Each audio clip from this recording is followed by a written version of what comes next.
G'day, welcome to Archibald and Shorter. Bit of a back room here. Why? Well, we have this, the new Land Rover Defender. This is the first look at one of these in New Zealand. It is here. I'm genuinely excited about this car. Maybe like me, you've been watching the progress of the Defender, the development, the great videos that world launch in Namibia on the Skeleton Coast, but nothing beats actually being here, touching it, being able to see we have one in New Zealand. Well, one thing, and that's taking it off-road, and we will be doing that. Right now, though, I'm going to have a look around this car and I want to share it with you. This is a really special moment. 1948, the first Land Rover arrived in the world, and really it was a car they almost couldn't replace. 70 years, 15 different versions were looked at over the time, but they never found one that could replace the Defender. You can honestly say it's very hard replacing an icon, and I don't use that word lightly. It is tempting to maybe bore you with my Defender stories. Everyone's got stories of the Landy. It's that sort of car.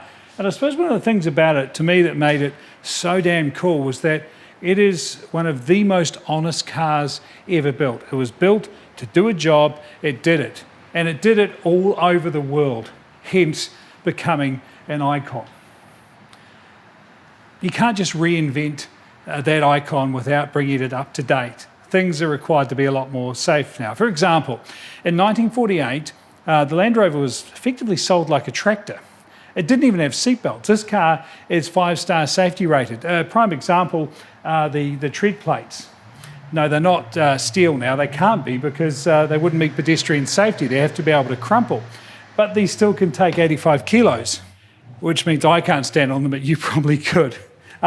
The profile is unmistakable. You can still see the Defender, but this isn't some sort of retro pastiche. It is a new car, but the touches are there, the shoulders, the lights, there's reminiscent there, and we'll see more when we look inside. But the key thing about the Land Rover is what it can do. And some numbers for you. This will climb at 45 degrees. Good luck. Just like the original. The side tilt angle, again, 45 degrees. The original could only manage 40 degrees. We know Land Rover, all their cars have incredible off-road capability. This one has to be the best. This has the air suspension. You're going to see it now. 185 millimetres, or over 7 inches, in old Defender speak, of adjustability in the height, almost a foot of clearance. Obviously great departure angles, all those things that you expect in a car designed to be great off-road. But in 2020, it can't just be great off-road. This has to be great on the motorway and around the suburbs.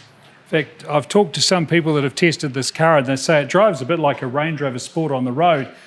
But off-road, of course, is what you think about with the Defender. In fact, the chief engineer at Land Rover has said this, and he's gone on the record saying this is the best off-road Land Rover ever. Doesn't get much better than that. But the real difference is inside. Come and have a look. Well, the first thing you notice in the car is you don't actually need the window open so you can hold the steering wheel, which is a thing about the old Defender. Other things, well, there's climate control in this car instead of just those flaps in the front window. They're all very cute, but it's nice being comfortable. Yeah, everywhere you look, there are touches of practicality, and I actually do mean touches of practicality because you can grab them. This big magnesium cross brace, super strong, super light, and there's grab handles in every direction.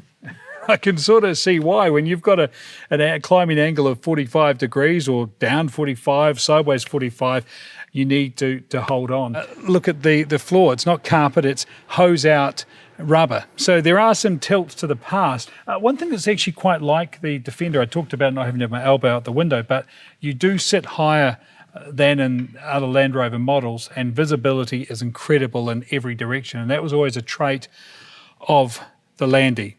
With the old car, you might have to jump out to see how bad that drop is when you're actually going to hit the river, where the tree roots are, get out, lock those front hubs.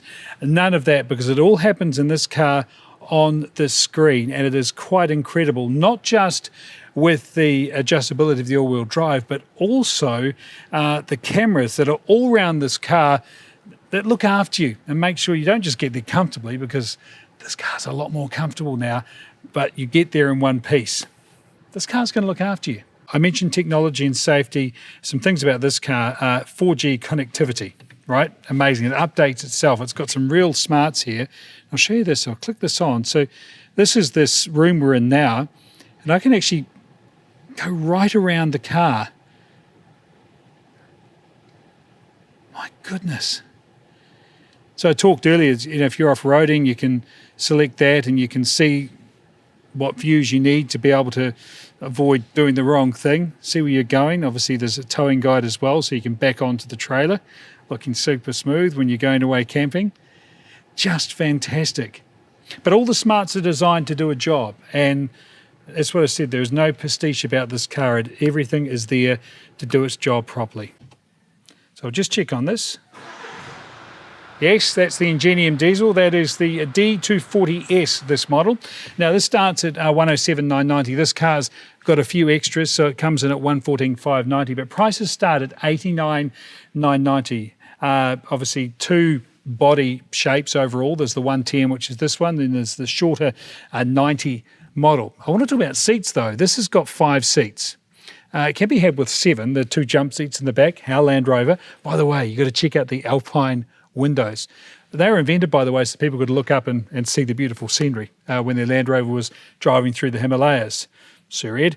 But you can actually get this car in 6-seat option because they can put another jump seat here and 3 in the front, 3 in the back. Again, another one of those Land Rover trademark things that they've brought forward because they were damn useful. And that, again, is what this car is all about. But I do love the fact that you sit in it, you feel like you're in something completely new, but you also know you're in a Land Rover. Everything good about the Land Rover, and that's great. Just looking around that interior, you see how many USB ports there are, even USB-C. This car is designed for now, and I guess that's the thing. There is real history for the Defender. This car doesn't depend on it, it builds on it. The original car was built to go anywhere. If you had to ask me, I'd sum it up by saying, this Defender, it's built to go everywhere.